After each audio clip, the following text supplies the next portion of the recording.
വാഹനാപകടത്തിൽ മരണപ്പെട്ടു പോയ മുഹമ്മദ് അദ്നാൻ എന്ന കുട്ടിയുടെ കുടുംബത്തെ സഹായിക്കുന്നതിന് വേണ്ടി ഒരു വീട് വെച്ച് കൊടുക്കുന്നതിന് വേണ്ടി ആലോചിക്കുന്നുണ്ട്. നമുക്ക് ഒരുമിച്ച് ചേർന്ന് ഒരു വീട് നിർമ്മാണത്തിലേക്ക് നമുക്ക് കടക്കണം. നമ്മളെ കൊണ്ട് കഴിയാവുന്ന സംഖ്യ നമ്മളും സുഹൃത്തുക്കളും ഏറ്റെടുത്തുകൊണ്ട് അതിനായി നമുക്കൊരു നല്ല പരിശ്രമത്തിൽ മുന്നോട്ട് പോകാം. ഭാര്യയും 2 പെൺമക്കളും ഉമ്മയും അടങ്ങുന്ന അദ്ദേഹത്തിൻ്റെ കുടുംബം വാടക വീട്ടിലാണ് ഇന്നും കഴിയുന്നത്. അവർക്കൊരു വീടൊരുക്കി കൊടുക്കാൻ വേണ്ടിയിട്ട് അദ്ദേഹത്തിൻ്റെ സുഹൃത്തുക്കൾ ചേർന്ന് ഒരു സമിതി രൂപീകരിച്ചിട്ടുണ്ട്. അവരവരുടെ പ്രവർത്തനങ്ങളുമായി നമ്മൾ ഓരോരുത്തരിലേക്കും എത്തിച്ചേരും.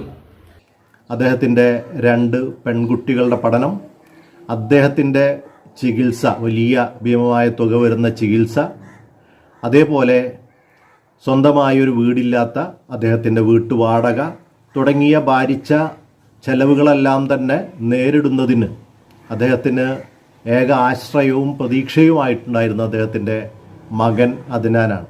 മുഹമ്മദ് അദ്നാൻ എന്ന കുട്ടി സെൻറ്റ് ജോസഫ്സ് ഹൈസ്കൂളിലെ വിദ്യാർത്ഥിയായിരുന്നു. അവൻ്റെ സഹോദരി ഇപ്പോൾ 8ാം ക്ലാസ്സിൽ പഠിക്കുന്നുണ്ട്.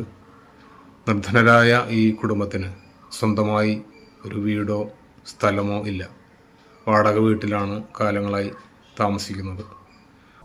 അവൻ്റെ പഠനം കഴിഞ്ഞാൽ തട്ടുകടയിൽ പാപ്പയെ സഹായിക്കാൻ വേണ്ടി നിൽക്കുകയും കുടുംബത്തിൻ്റെ പ്രതീക്ഷയായി മാറുന്ന ഒരു ചെറുപ്പക്കാരൻ, നല്ല വളർന്നു വരുന്ന ഒരു ചെറുപ്പക്കാരനായിരുന്നു അതിന്.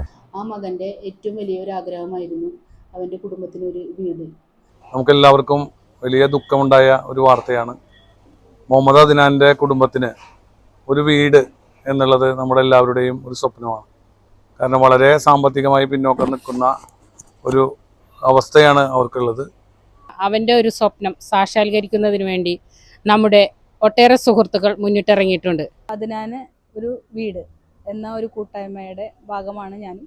മുഹമ്മദ് അദ്നാന് ഒരു വീട് എന്ന കൂട്ടായ്മയിൽ ഞാനും ഒരു അംഗമാണ്. നമ്മൾ അവൻ്റെ കുടുംബത്തിന് വേണ്ടിയിട്ടാണ്, അവൻ്റെ ആ സ്വപ്നം സാക്ഷാത്കരിക്കുന്നതിന് വേണ്ടിയിട്ടാണ് ഇപ്പോൾ നമ്മളെല്ലാവരും ഒരുമിച്ച് കൂടിയിരിക്കുന്നത്. ഇതിനൊരു കമ്മിറ്റി രൂപീകരിച്ചിട്ടുണ്ട്. ബഹുമാനപ്പെട്ട നമ്മുടെ ചാലക്കുടി MP ശ്രീ ബെന്നി ബെഹനാനും, അതേപോലെ തന്നെ നമ്മുടെ കൈപ്പങ്കലം MLA, പ്രിയപ്പെട്ട MLA നമ്മുടെ ET കൈസൻ മാഷും, നമ്മുടെ ജില്ലാ panchayat vice president Shri TK സുധീഷും, block panchayat president Shri TK Ramesh ബാബുവും, അതുപോലെ തന്നെ നമ്മുടെ ജില്ലാ പഞ്ചായത്ത്